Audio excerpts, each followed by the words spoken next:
औज़ुबिल्लाहिमिनश्शैतानिर्रजीम बिस्मिल्लाहिर्रहमानिर्रहीम। Singular plural class 1 English week ओपी नीट। Cap caps.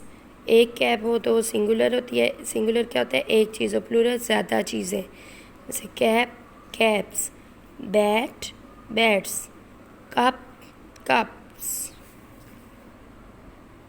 सबके आगे एस लगाना है। Ball balls, lemon lemons, egg eggs, shirt shirts, carrot carrots, pencil pencils और बुक बुक्स। ठीक है, ये सिंगुलर प्लूरल्स हैं आपके। ये आपने क्लास वर्क में करने हैं। इसके अलावा मस्कुलर फेमिनन ये आपने होमवर्क में करने हैं। ठीक है,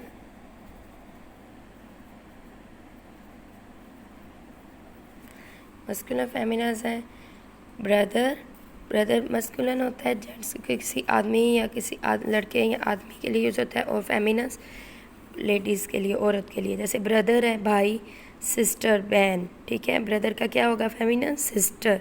सन डॉटर, बेटी बेटा बेटी, प्रिंस प्रिंसेस। ठीक है, man women, uncle aunt, husband wife, king queen, father mother, boy girl. ठीक है, ये मस्कुलर फेमिनस है और सिंगुलर प्लस है। ये आपने अपनी नीट कॉपी पे, इंग्लिश वीक कॉपी पे काम करना है।